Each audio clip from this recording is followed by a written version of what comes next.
Amanda, how's your week going? It's honestly crazy. This is like one of the craziest weeks of my career. That's good. Is that a good thing? A lot of closings, but That's good. not a lot of breaks. Yeah, Freeman's are in. They're all set. Well, I moved into a new home this week, and I turned my old house into a rental property, which fits in perfectly with our guest today. But I know it's crazy. And you have, Amanda, you have one rental property? No, three. You have three? Okay. Can you imagine managing 32? No, I don't even want to imagine that. I can't even imagine doing five. So with that, we're going to find out how that actually works. I want to introduce our guest today, is Erin Helle, who is that pronounce your last name right? Helle? Helle. Helle. Okay, Erin Helle. And Erin is, quite frankly, to put it nice and short, she is the master of building an investment portfolio, kind of from scratch. You were in the Army for 14 years. You had a couple kids right around when you got started and quickly realized that was not the path that you wanted to take. And you jumped into this investment property real estate business, and you started, originally purchased 19 doors in the first year and a half. You built your business earning six figures during the first full year operation. You now have 32 doors valued at $2.5 million.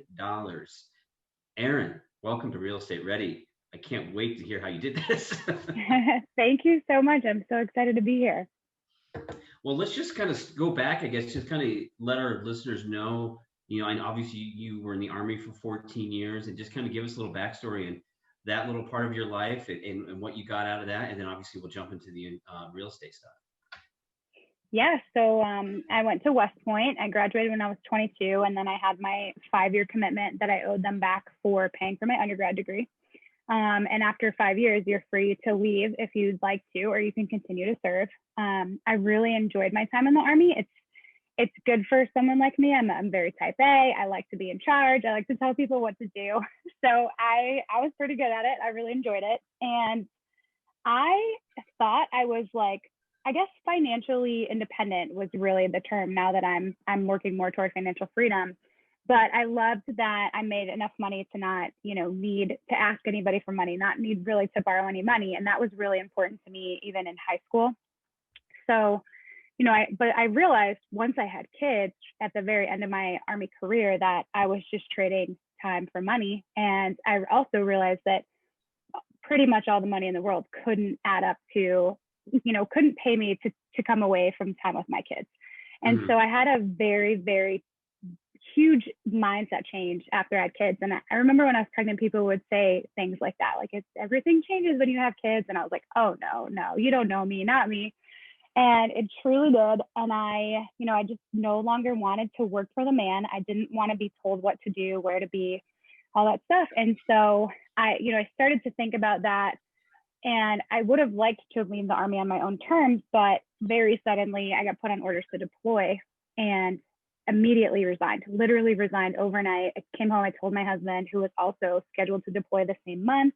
Our daughter would have been 6 months old at the time, and it wasn't something we wanted to do. So I resigned the next day. I was out 5 months later, which is a really quick turnaround to get out of the military. It's a huge transition to leave the military. And frankly, that's all I'd ever known. I went to West Point at 18. I was around a lot of people who were very like-minded, it was just all military all the time. All my friends were military. Everybody that I spent time with, everywhere that I lived was all military. So when I got out, it was a huge change. I suddenly started hanging out with moms. I didn't even know any moms at the time. And then I became a mom. I started hanging out with other moms and stayed at home. And it was hard, to say the least. And it was a huge transition. And I kind of realized that I wanted to look into working, and I pursued a couple full-time jobs and just realized that wasn't for me. I didn't want to do, 40 hours a week plus commuting. I just wouldn't see my kid. But I still needed to do something for myself and work on something for myself. So when I first got into real estate, I was, cautiously optimistic. I didn't really think that I would achieve a ton of success, and I was okay with that in the beginning. And I think mostly so that I didn't disappoint myself, I just shot really, really low. And my motivation for the first one really was just to sort of offset my husband's income. I was like, my husband's working really hard. He was still in the military. And I heard about all the tax benefits and the write-offs that you could have with one rental, one single family home rental. And I said, if we can get into this house, at least, we wouldn't be making a lot of money cash flow wise, but at least I'd be offsetting his income and contributing in that way. And so that was like my main motivation for the first one. And then after I bought that first deal, I was just totally hooked, absolutely drank the Kool-Aid, and just, my goals just went, exponential from there. Did you have like family or that was big in the real estate, or did this just all come about like natural? You're on your own, you get out of West Point, and you're like, I think I want to buy a house and start this. Like you had no other family doing something like this? No, I didn't. My dad built the house. We lived in two houses growing up. My dad built both of those houses. So I kind of saw the way that he was able to gain some major equity in just by building these houses. And he didn't have mortgages on either of those houses. And even at like a young age, I kind of saw how powerful that alone was. But no, otherwise, like I didn't have anybody in real estate. And that's actually part of what took me so long to get into it, because anytime I would tell family or friends that I wanted to invest, they would say like, oh, that's so risky. And that people would tell you these crazy stories about somebody that they knew that lost everything. And right. I let that cloud my decision-making for a long time. And probably took me 2 years to get into that first deal. Wow. And when was that first deal? You did? What year? It was 2017. It was like early 2017. Wow. Oh my gosh. That's so almost, it's coming up on 4 years. Well, it was 2017. No, maybe it was it was 2018. I'm sorry, it was 2018. What? So it's not even been 3 years yet. So yeah, that's 2018. Amazing. And that's when I bought my first one. And I honestly, I spent all the money on that first one. I bought a single family home, a new build, which I didn't realize wasn't like typically considered a good investment for a rental until long after I bought it. And I started networking with other people in real estate, and people were like, wait a second, you bought new construction and you put a renter in it and you could cash flow? Like people's minds were blown. Yeah, that's cool. Yeah. And Where I was like, this? yeah, this is in Clarksville, Tennessee. Okay. And the reason that you can do that, so first of all, I bought the smallest house in a nice neighborhood. So I got in and I bought it a little bit early. So even between the time that I bought it and when I closed it, it had like sort of appreciated about $15,000. So I immediately had equity in the house, just because that market has been consistently increasing. It's right outside of Nashville. It's about an hour outside of Nashville. Okay. And the taxes are just crazy low. I mean, like $1,000 a year. So I was able to cash flow on that from day one. I actually still have that same tenant in there. And I make like, I think $470 a month off that one property. And how did you settle Clarksville, Tennessee? So that's actually where I was living at the time. My husband, we were stationed at Fort Campbell. So that's where Fort Campbell is, huge military base. So this property was like a mile from my house.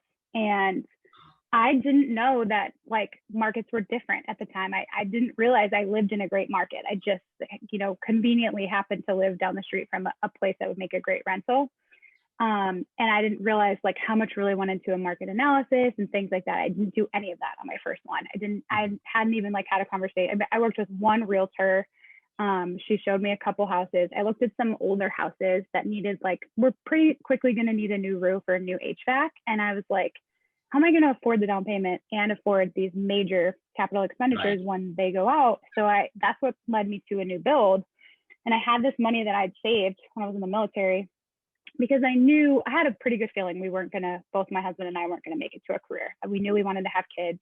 I didn't think I'd make it to the end. So as I like kind of progressed, I just put away as much as I possibly could. And I'm just naturally a saver. So I had about $65,000 that I wanted to, or that I felt comfortable investing after we had just had a child. And we were actually expecting our second, I believe, at that point. So didn't want to spend everything, didn't want to go too risky. So I bought that first one and I spent like every penny of that $65,000. And I was like totally hooked on real estate and wanted to buy more. And I was like, I don't have any more money. So I got a little bit stuck. And that's really when I started listening to the Bigger Pockets podcast and all these ideas about like other people's money and just different ways like you could self-direct your IRA and all that stuff. And then I ended up selling my car when my husband deployed, and I had like 25,000 from that. So I got into a flip that I got seller financing, and it turned that 25 into like 40.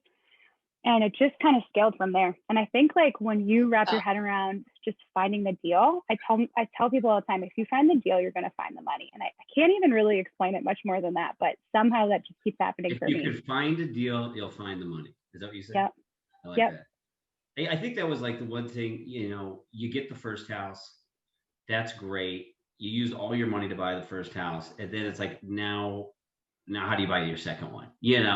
And so you kind of sound like, you sold a car, you continued to save. And so you just took these drastic steps.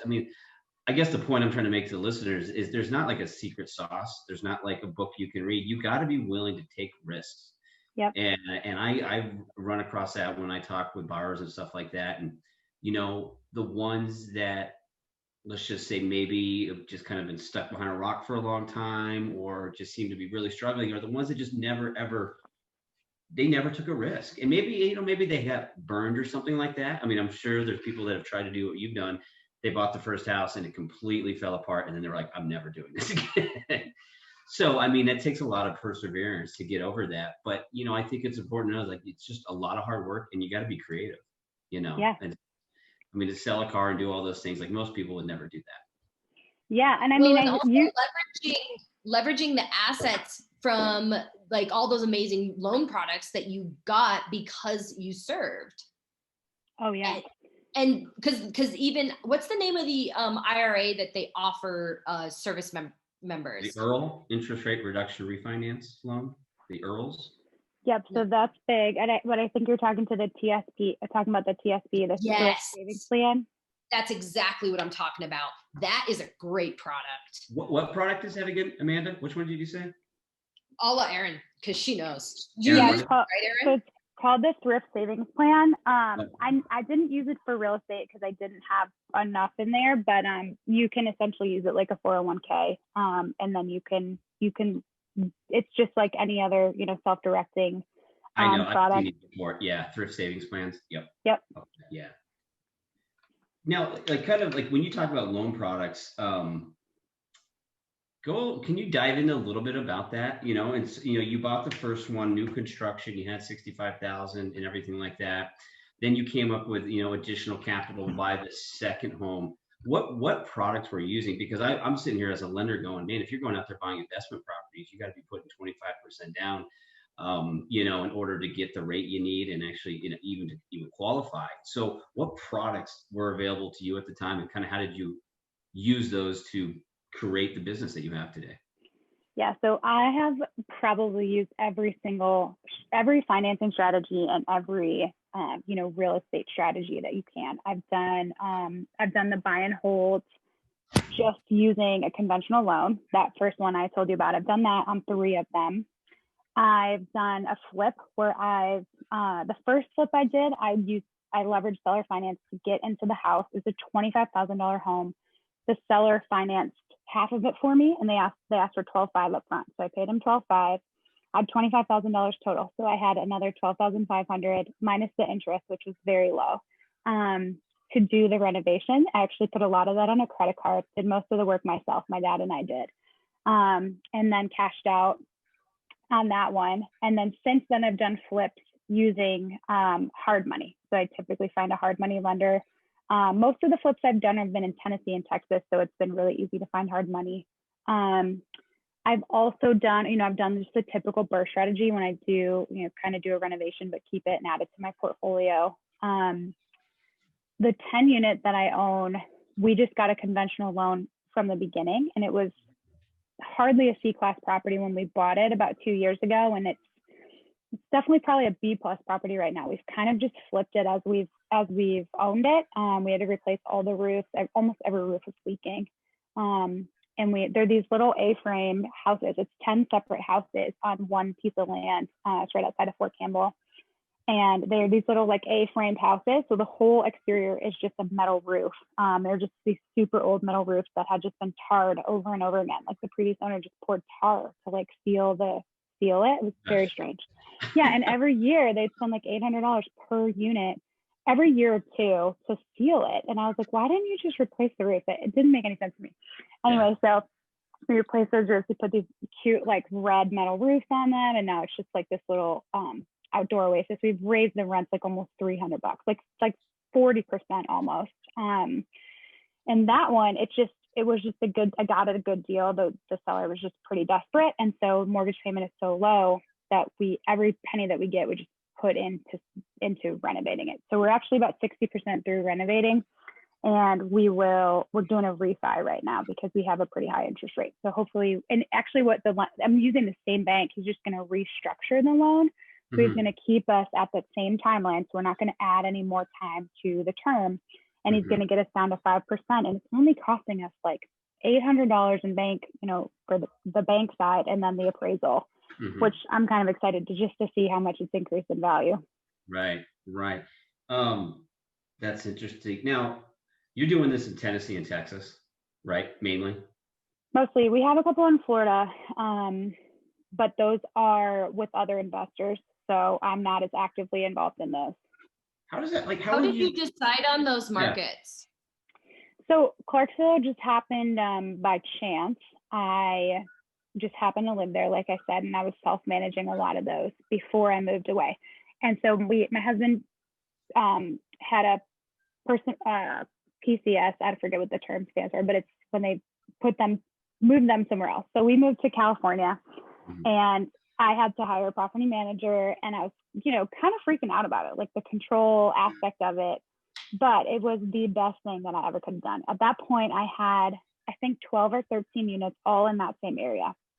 And then we moved to California, and I suddenly was out of work. I was like, everyone's doing what I used to be doing. And so I had nothing to do. So I started looking into more flips. I continued to flip in the Nashville area. Nashville is great for flips. Clarksville is great for rentals. And then I just ran out of flips in Nashville. Like the numbers just kept getting worse and worse. And I typically use wholesalers. I don't like to work with sellers directly. Okay, so you work with wholesalers, you said? When I do my flips, yeah. And this past year, I've done quite a bit of wholesaling, and it's really very exhausting. So I do like to work with a lot of wholesalers, but it's hard. It's hard to make money because they're trying to take a cut too. So it sometimes can be really hard. So I try to just get my deals coming from a multitude of places, like agents that I know in markets, wholesalers, and then I'm just constantly looking all over Facebook all the time. So anyway, when I moved to California, I just started looking a lot harder in the Clarksville and Nashville area, and just wasn't seeing the same thing I was seeing like 2 years before. So I started looking in San Antonio, which I know an agent there. He's awesome. And it was hard for me to find anything that was cash flow because the taxes are so high, but the flip game was great. Like we were able to get into properties, 100K and then flip them and sell them for 250, 280 fairly quickly. So that was pretty cool. And then kind of hit the same thing there with it, where it just started to slow down. I don't know if there was just a lot more competition or what, but the numbers just kept getting worse and worse in terms of the returns. So then kind of continued to look in the North Carolina area. I've done some work in Fayetteville, North Carolina, which is also another military base. So common theme here, a lot of military bases. Which it's like universities and military bases seem like, you're always going to have people going to school, and there's always going to be people going to military bases. Yeah, exactly. And the rents stay very consistent. Sometimes you don't see a lot of appreciation in those areas. A lot of times you don't. It's this sort of typical 3 to 4% appreciation. But rents are pretty solid. And because the military basic allowance for housing goes up every year, sort of essentially like commensurate with inflation, rents go up as well. And then in some of these places like the Nashville area, the San Antonio area, it's not just the military. It just became really appealing because of a lot of different reasons. And so that helps too. So now you're getting the cash flow, but you're also getting that appreciation, which, like I said, in military towns can be kind of hard. At what point, what worries you right now? So, I mean, appreciation's going up, which makes the flips a lot harder, obviously. And you've branched out into different markets all around the country. Are you worried about appreciation getting to the point where then it just doesn't make any financial sense? And then what do you do at that point? And I'm kind of leading towards, with everything with COVID going on in commercial real estate, really taking a huge hit. And I've heard stories of, like, people are building apartments inside abandoned commercial buildings and everything like that. Have you looked at that, or how does, what are your thoughts on that? How COVID has affected your game plan? Has it at all affected what you're doing? And what are your worries out there? And how do you kind of stay on top of that? Yeah, so I guess the first part, like as far as COVID, COVID has probably convinced me to maybe never do a flip again, because I at the beginning of COVID, I had a really high end flip in Nashville, and I had it under contract in February, and the buyer walked away because after the inspection, there were just basically a lot of little things that needed to be done. So they walked away from the contract. I got the contractor back in there. He did all the tons of repairs, tons of little things. And then actually had to get a new contractor, and the first contractor just hit a lot of stuff, didn't do a lot of things completely. So anyway, so I put it back on the market in early March. I was just about to refinance it because it was worth $690 when I first listed it, appraised at $690. And then I was going to refinance it. The appraiser was late. He was supposed to do the appraisal on March 15th, and it didn't come back until March 19th. And I think we went on lockdown, like at least in California, on St. Patrick's Day on March 17th. Right around there. So it appraised at $690 like 2 months prior. After COVID, 2 days after COVID, it appraised at $600,000. So literally overnight, I lost like $34 a square foot and just hit panic mode, because at that point I couldn't refinance. I was just in the hole. Like I would have had to bring money to the table. And then I was like, if I sell this thing, I couldn't rent it. It was too high end. And if I sell this thing, I might have to bring more money to the table. So I just had to I think I had like 2 more months before my hard money loan was going to run out. And I just was like, I'm going to sell it to whoever will take it off my hands. I ended up selling that house for $525,000. And I essentially broke even. But it was the most stressful thing I've ever dealt with, because my hard money loan was $4,800 a month. And just that unknown of like having no control over whether someone was going to buy the house. And at that time, like in early April, nobody was even going inside houses. Like even real estate agents didn't even want to go inside. So anyway, I never really liked the part of flipping where you put it on the market and you just kind of leave it up to somebody. Hopefully, yeah, exactly. Cross your fingers, hope it happens. I've had people walk away the day before closing, like just get cold feet, walk away for no reason. And you get the earnest money, which is nice, but it's just like mentally, it's a huge letdown. So I already didn't like that part. And then this happened with COVID. And that's when I started getting into wholesaling, because I was like, I need to have this like short-term income so that I can continue to buy rentals. And that's when I got into wholesaling. So COVID has definitely, I'm not sure I'll ever do a flip again. I'll definitely do BRRRRs, but flipping just doesn't really align with my like long-term game plan. I just want to build a portfolio. I want to hang out with my kids. You got to get contractors involved. You got to be really on top of that stuff. And if you're doing multiplex around the country, that just seems really, I don't know, not a good idea. And Erin, just really quickly for people, our listeners who do not listen to the Bigger Pockets podcast, will you please review what the acronym BRRRR stands for? Yes. So BRRRR, and I'm sure like once you hear this, you'll hear it all the time. So it's buy, renovate, rent, refinance, repeat. So it's just a flip, but instead of selling it after you renovate, you put a tenant in it and then you refinance. And some lenders will require like a seasoning period. They'll want to see that you've got a renter in there. Other lenders will let you refinance like as soon as the project is done. So you're going in, you're buying it, you're renovating it, you're getting a renter in there, and then you're refinancing. And the refinance is, when you buy the investment property, you're going to have an investment property interest rate. I'm just trying to think of so when you refinance, you're obviously just getting a lower interest rate. Is that the thinking on this, or what is? So yeah, so you either can gotta get the hard money out. Yeah. So you. Okay, because you're using a hard money lender that's going to have a much higher interest rate. Yeah, and you're going to pay a lot. You're going to pay a lot in fees, and you're going to pay the down payment on what that is hard your money. 11%, 12%? 10 is like pretty much the best I've seen from like a reputable lender, but it's typically more like 12% annually, so 1% a month. And that includes the purchase and the renovation. Okay. So, and then you're getting out of that in like within a couple months or whenever you can. Gotcha. Okay. Yeah, I mean, I might still so essentially, like, you put all this money in up front. Mm-hmm. When you do your refinance, you get all your cash back, but now you have 20% of equity in the deal. Right. So right. you know, that sweat equity is how you got that, and that's how people can repeat, do that over and over again. Which, if you don't mind me asking, or if you don't feel like you want to tell me, but which hard money lenders are you using for these? Well, it's all private equity. But so, you're using multiple hard money lenders for all this. Yeah, because hard money lenders are very, like, the one I use most of the time is only in Tennessee and Texas. Gotcha. If I go outside of there, I got to find somebody else. I have a hard money lender who's just part of the West Point network that I'll probably use going forward. It just depends on, who you can find. But they're all over the place. You just they're your next door neighbor.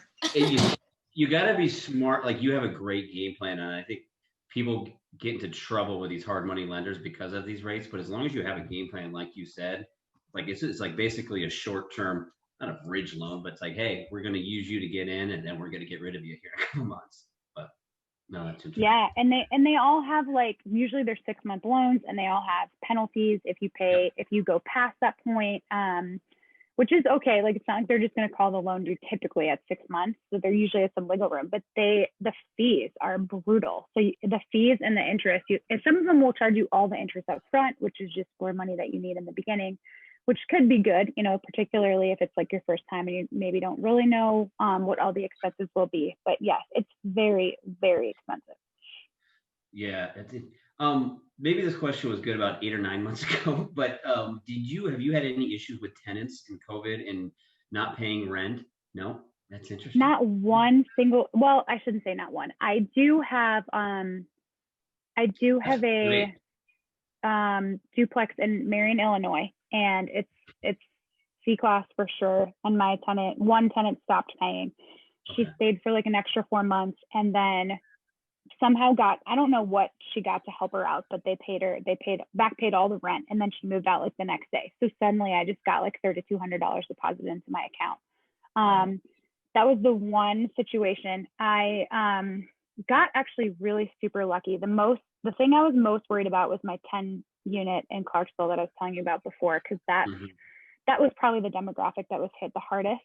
And the property managers that I used there just did a really good job of just explaining to them, like, look, the governor has said you don't have to pay your rent. However, if you stay here, you will eventually pay this back. So do everything you can to pay for it now.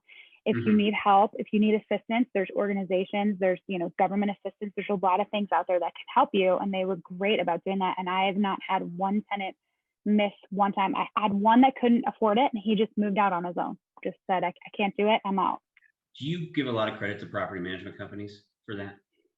Yes, I think so. The one in Illinois, they're terrible property managers. And she just said, oh, well, they can't pay their rent and we can't evict them. I was like, well, they actually weren't even affected by COVID. She didn't lose her job because of COVID. And you can still evict people. People think right now that you can't evict. Like, they just think there's this blanket rule, no evictions. It's absolutely not true. It's never been true. Evictions are still happening all the time. If it's a COVID related loss, things like that, like maybe you can't evict them. But anyway, she just had this blanket policy just misunderstanding. And she just said, oh, I can't evict them. That property I own in my IRA, I don't have any, I don't have a loan on it, a mortgage at all. So it wasn't like a huge deal for me to not make money on that. I'm still making money off the other unit. I wasn't super worried about it. And I've tried to push them in the past to get things done, and they're just not very good. But there's no other option in that area. We just hired a property management company for our house that we're going to turn into a rental, and I just don't want to deal with it. I don't want to have to do anything with it. I said, listen, we'll pay you your, they had different tiers. They had like 7.99, 8.99, 9.9, 8, 9, or 10%. And I just said, take 10%, do everything you can, and run with it. And they have their stats and everything saying, oh, you'll actually get more in rent if you use a property management company. I'm like, great, that's all good stuff. I'm cool with it. You would know this better than anybody because you own properties all around this country and work with multiple property management companies. Pros and cons. What do you look for in a property management company? So I've done both. When I first got started, I managed myself, and I'm not the best person to find a tenant, because when somebody tells me that, they just got a new job and they're getting a raise, I just assume that they're telling me the truth, and most of the time they're not. So I was never really good at vetting people. And then when people would come to me and say, like, I can't pay the rent, and this is why, I just like have this bleeding heart, and I'm like, okay, it's okay. But when you're working with a good property manager, they're like, it's not okay. You have this lease in black and white. It says, if you don't pay, then we're going to post a notice of eviction, and in 14 days, like, we're going to take you to court. And that's what a good property manager does. And that's exactly what mine in Tennessee does. If the rent is 1 day late, like they're supposed to pay by the 1st, if it's not in by the 5th, on the 6th, they go post a notice on their door, and 14 days later, they're in court. Usually they're out by the end of the month. So I think the point is, like, you have this criteria for a renter, do not stray from that criteria. You have this lease in black and white, do exactly what the lease says. If you're disciplined enough to do that, and you're willing to, like, pay for the resources to help you qualify tenants and vet them, like, great, good for you. But if you're not, hire a property manager, because they're going to do it so much better than you.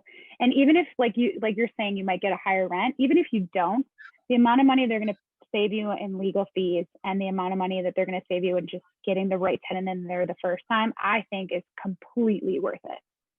Interesting. Yeah, no, that's what we hope on our end. Yeah, but they are hard to come by. And the thing that I really liked about this particular property management company, they're called Horizon Realty and Property Management in Clarksville, Tennessee.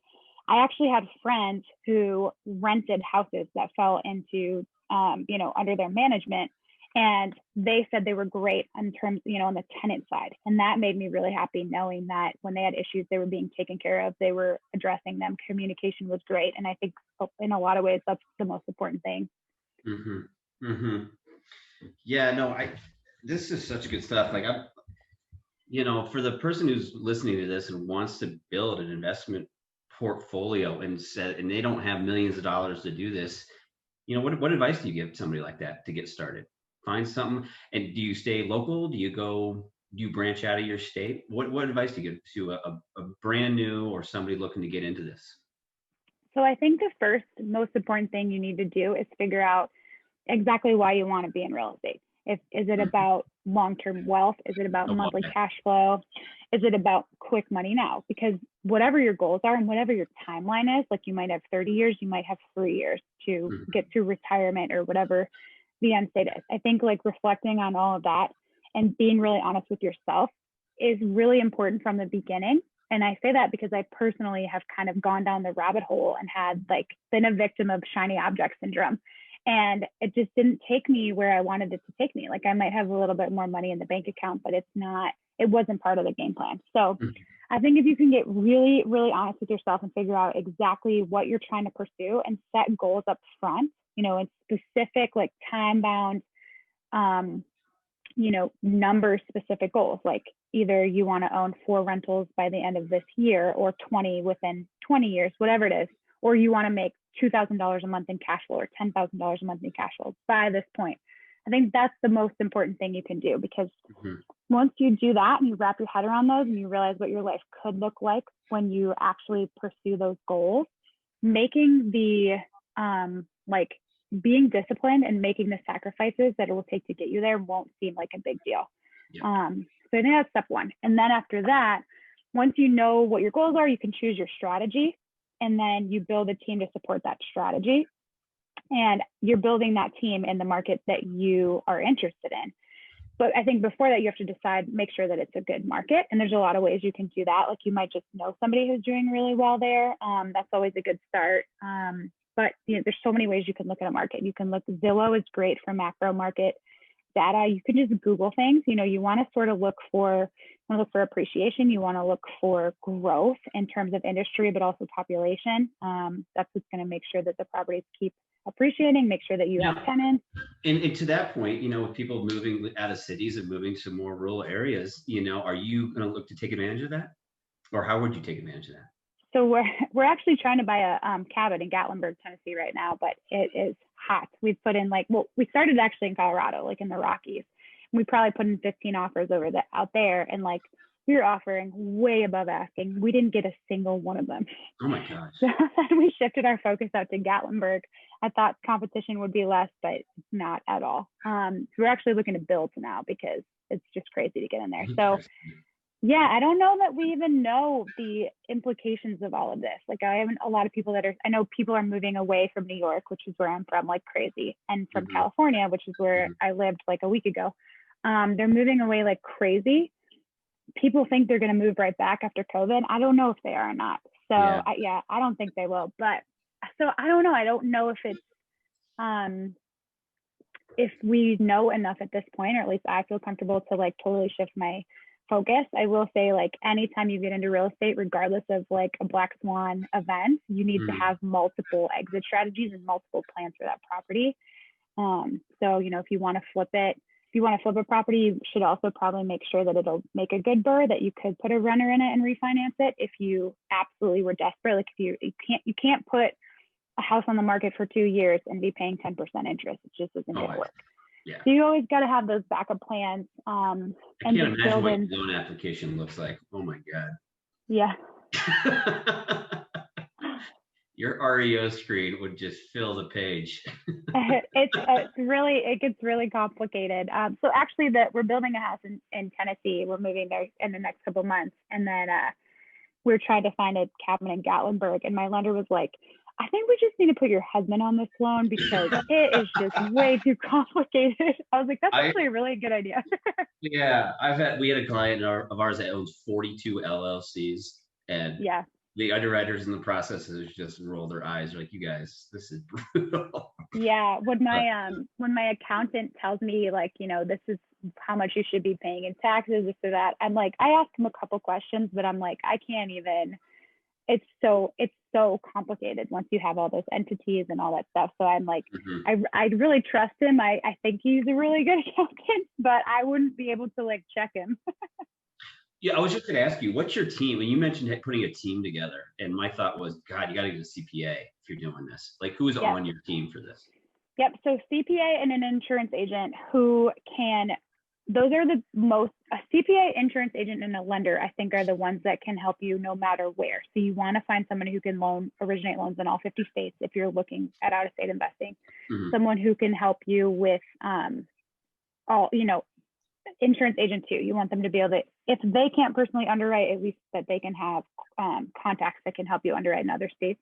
Gotcha. Because I think those are super, super important too, because there's so many different products. People don't realize that there's not just one loan and there's not just one insurance policy. There's plenty of different products, and they need to understand that it ultimately comes down to numbers, and that you need to be at the very least, breaking even on all these expenses. And the biggest expenses are your insurance and your mortgage payment. So I think it's really critical that you have somebody in those two areas that really understand investing, but also that understand, like we were talking about before, your goals, what you're trying to do in the long term. Because you can, for example, this Gatlinburg house, we were just going to get a traditional 20% investment loan, 20% down investment loan. And our lender was like, well, are you planning to go to this house and stay there? I was like, yeah, that's the point. My family's going to be homeless this Christmas. And I was like, I want to always have a place that we can go. And I said, well, Airbnb it the rest of the time. He's like, well, that's a vacation home. You can get into that house for 10% down. And I was like, that's a second home. Yeah. 10%. Yeah. I was like, this is why I need you on my team, because I didn't even think about that. I was prepared to come 20% down. So now I'm like, no, I can buy 2 properties with that money. Yeah, no, we're doing a second home deal in Steamboat right now. Yeah, so that's awesome. Just 10% down, and then they're going to rent it out. Yeah, so you need somebody that understands what you're trying to do so they can apply specific products to specific deals. Yeah, no, that's cool. Erin, great stuff. Great stuff.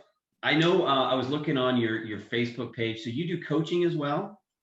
I do, yeah. I really like to work with new investors. And I tell people like most of what I do is pep talks. Like I just basically tell people like, you can do this. You know, I get them to set their Right. goals. And usually they're all like really fired up at that point. Like they're like, I sort of teach them, the very first thing I teach them is just the power of real estate. And I show them what happens when you buy this many deals over this amount of time. And it's just, you know, a program that like based on their inputs tells them what their net worth could be, what their cash flow could be. And they get all fired up about it, right? You know, they're like, I just wanted to buy one a year. Now I want to buy four. And so, and then they get to, you know, building the team, and then they start looking at properties, and sometimes they make a bunch of offers and not get anything. And then they kind of get like beat down. And most people honestly just don't even get that far. But the ones that do, a lot of times they just get frustrated. And then I'm just like, no, you could do this. Remember what it's all about. And I'm like constantly bringing them back to their goals, which is where all the power is. Like, there's only so much I can say to somebody, but when I'm like, go back to why you wanted to do this in the first place, go back to why you brought me on as your coach, why you bought my course. It was because you had goals and you wanted to do things. And so that's mostly what I do. And the rest of it is very basic. Real estate is really simple. You know, it's not easy, but it's definitely simple. And I teach my clients to build processes and build systems, because you've got to scale. That's the only way to do it. The only way to make real money is to scale it. You know, you're not going to make, I mean, some people do, but rarely are you going to make a ton of money off of one deal. Right. So, you know, you just have to learn to build these processes and build these systems, and it just gets easier and easier over time. Mm-hmm. When did you start scaling? What property number? So I had 3 single family homes in Tennessee. Or no, I had 2 single families. I did a flip, and then I had a duplex, and then I bought my 10 unit. And when I bought that 10 unit, I made an offer. And I had my own coach at that time, and like a mentor, and he was the one who had me make this offer on the 10 unit. And at that point I was like, I just started investing in real estate 6 months ago. Like, I'm not ready for a 10 unit. And he's like, what's the worst that could happen? He said, just put in an offer, see where it goes. My offer was accepted. We made it through due diligence. We made a bunch of negotiations after the inspection. Just got a phenomenal deal out of it. It was a great experience, and it gave me so much confidence. And when I closed on that property, I was like, wow, I can totally do this. So then I realized, you know, whether you're underwriting 1 door or 100, it's the same process. Like, you still have to bring in all the same documents. You still have to provide all the same stuff to the title company, to your lender, to everybody. So I was like, I'm going to get to my goals a lot quicker if I can scale it, and maybe not even necessarily buy large apartments, but I just needed to figure out how to not take 4 months to buy 1 door. And then, like I said, I moved to California and was no longer managing properties on my own. You know, I was no longer going to the houses to fix whatever. And so I had way more time on my hands. And that's when I really realized like the power of the team, because I can be really controlling. And once I moved away, I just didn't have the luxury of being controlling anymore. And so I had to just leave it all in their hands. And that was the best thing that could have happened in my business, was just like being physically removed from it. So that's really when I scaled it, and when I started looking at other markets. That's great. Amanda, When you by were the way, looking at that, what? Oh, I was just saying, I have my dog sitting at my feet too. I could hear Buddy barking in the background. Buddy's being a hot mess right now. I'm trying to do a little damage control, but he's just a little punk. And it's so funny because I got up early this morning, and I have an appointment, and then I get home, and he's still sleeping in the exact same spot that I left him. And then when I get on the phone, of course, or the computer, it's like, well, Erin, you have little kids. You know exactly what that's like. Well, that's like what my dog does, only he barks really loud in my face. Punk. Okay, I did have a question, because whenever I go somewhere, I'm always like looking up demographics and numbers and stats about properties, and just kind of trying to learn more about the market. Cause I'm always like, oh, could I buy a place here? You know, it's just fun to look at those numbers. I guess what I'm wondering for you is, what is your process when you're searching for a brand new market, and do they find you? Do you find them? And how do you what tools do you use to evaluate whether it's going to be something that you want to, a market that you want to get into? Yeah, so that's a great question. I think a question a lot of newbies have, because people just don't even know where to start. And I think that the most important thing you can do in real estate, and perhaps any business, any professional venture, is to network. And so typically my KPIs revolve around networking, because my strategy changes. Sometimes like my financial situation is different based on like if I just bought a property or I'm saving for the next one. But what is consistent all the time is that I want to surround myself with people who are really good in the industry, people that I can trust, and people that can make me better.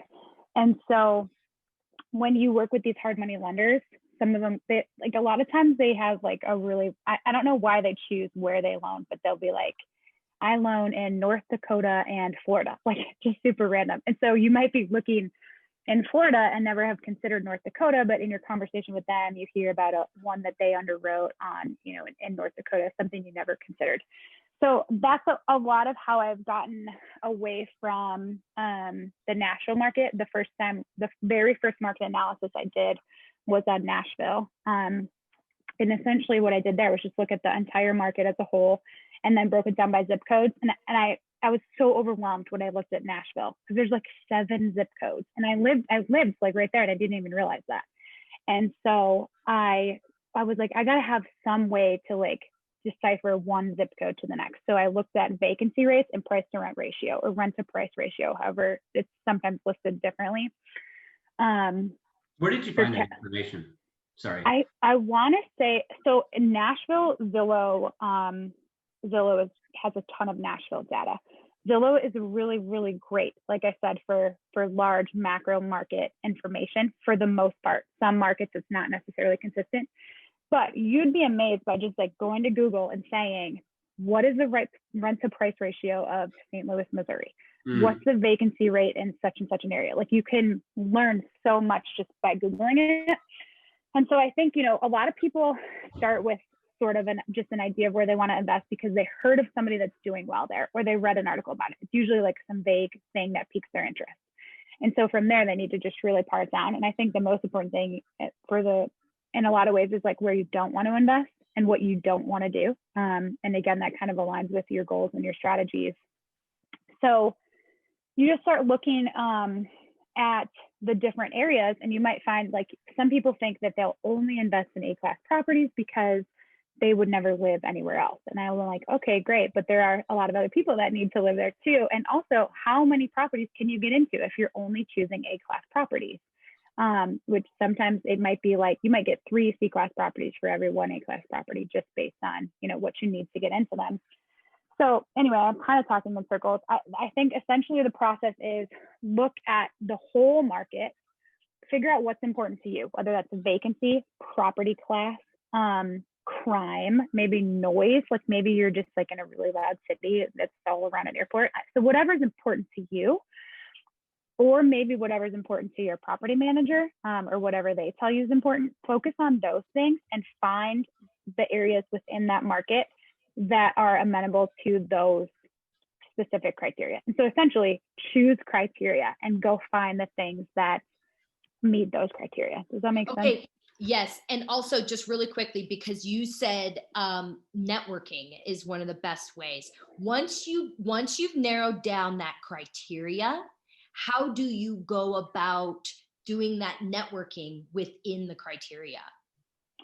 So I think that the networking and the criteria development go hand in hand. I think that when you're trying to figure out what vacancy rate is good in your area or what return on investment is good, your property manager can help you a ton with that. And if you're asking your property manager these questions and they can tell you the answers, or they can send you a report, that tells you a lot about that property manager.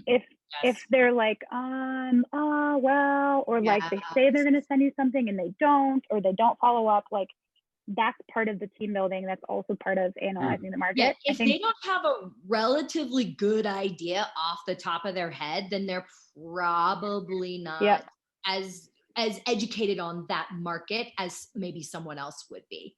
Yeah. I just recently had a property manager tell one of my coaching clients that the rent could be anywhere between $3,200 and $4,200 on this one unit. She sent her pictures of the unit and everything.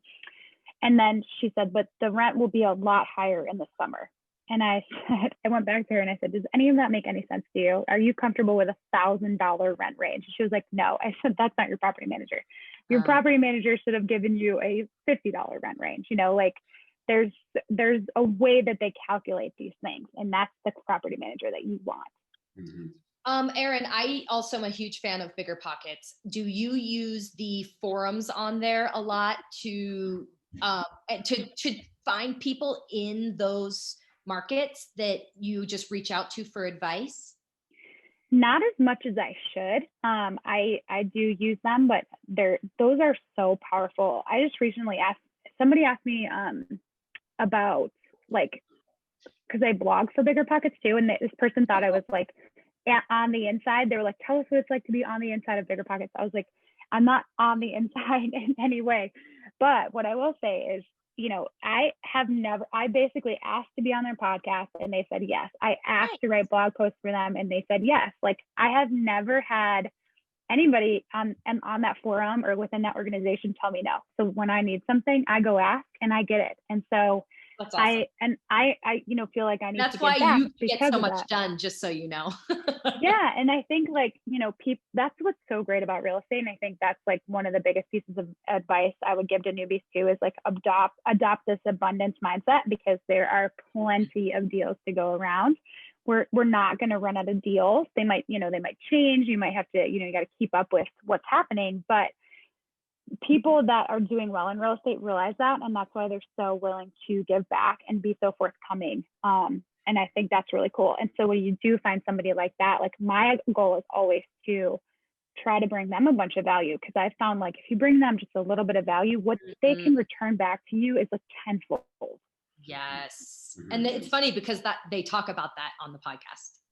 Yeah, and it's so true. And I think, like, it took me a long time to realize that. Like, it took me until I reached a certain level of success. And I think it's like, it just has to click in your head. Like, you're like, oh, dang, I'm not competing with these people. Like, we can all elevate each other's game and we can all take it to the next level. And it's so much more fun that way.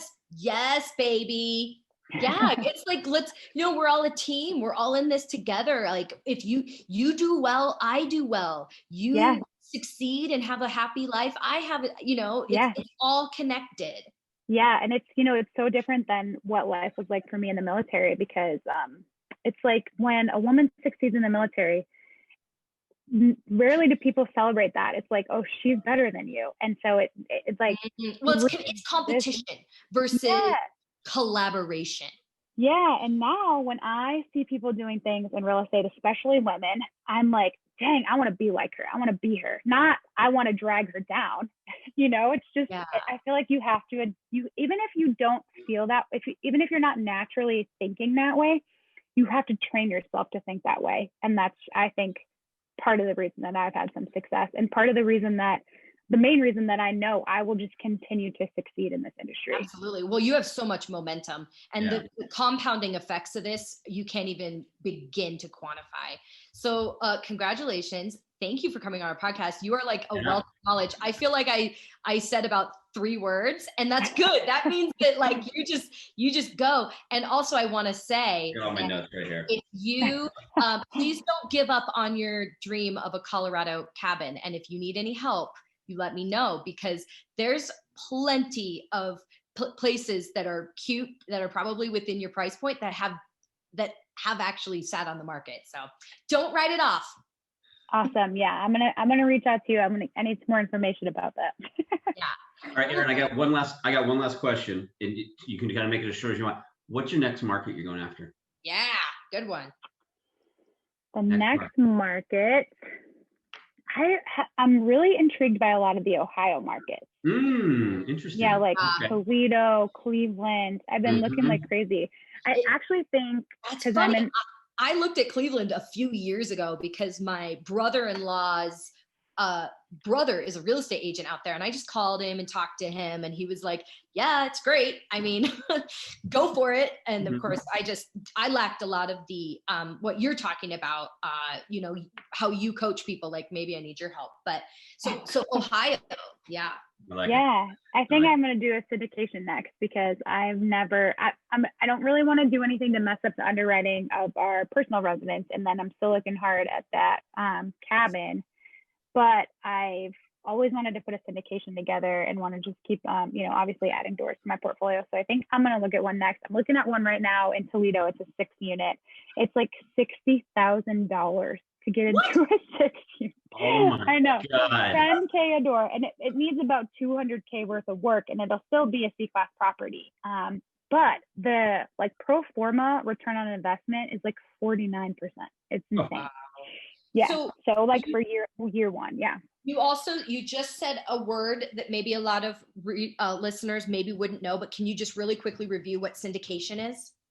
Yeah, so a syndication is essentially, just to keep it simple, is just where a bunch of people come, or more than one person comes together and invest in real estate. It can be 3 people, it can be 300 people. And typically, you know, there's not really a number. You don't have to have a certain dollar amount, but what you bring to the syndication, to closing, is how much equity or how much of the return you get on that deal.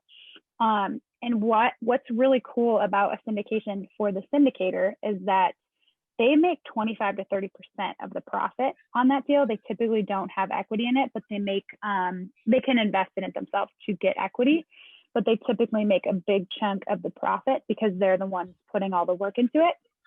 And so you can make a good amount of money with no money. So this is one of those strategies that you can get into.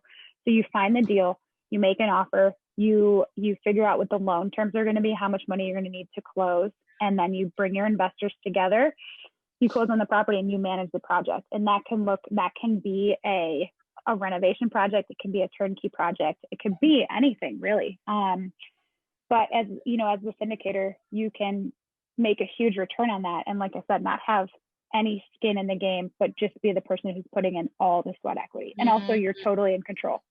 Yeah. I love it. Okay, since you just dropped so much knowledge on us, I think it's only natural for us to point our listeners into the direction of where they can find out more about you, and maybe even learn more about your mentorship program, where you teach people to do the exact same thing that you did. Yeah, I appreciate that. So my website is bcglobalinvestments.com. BC for my daughters, Blake and Carly. So bcglobalinvestments.com. And you can find like all my blog posts on there. You can find some of the work I've done, and you can find my education on there. I have 2 courses. It's an investor course and a flips course. And they're through Teachable. So they're largely taught through videos. It's me walking you through a concept. It's very directed.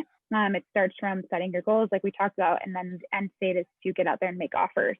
But if you do the things that I say, the people that do it typically are under contract within a month on their first property. You know, you can take as long as or as little as you want, but it's just very action oriented and directed, and you can see the entire syllabus if you go to my website. Awesome. And can I just say that one of my favorite thing about the way that you approach it is the fact that you start with intention, and you start with the why, and you start with like, you know, if you're just like, oh, I just want to be in real estate because I heard that's how you make a bunch of money, you're doing it for the wrong reasons. Yep. And you probably also might have a little bit of that lingering scarcity mindset because of that. So it's so important to get down to the root and the core of why you want to do it. And it's really clear as to why you decided to do it, and like the sacrifice. And at the end of the day, you know, family's the most important thing. And we only have so much time with these little babies until they leave the house. And you want to soak up as much of that as possible and be able to lead a full life so that you can, you know, bless them and bless other people. So thank you for all that you do, Erin. And I would love to stay in touch with you, because I think that what you're doing is, I mean, you're just a badass. You are badass. Thank you. Crushing it. I love it. Well, that was an hour and 4 minutes of pure gold.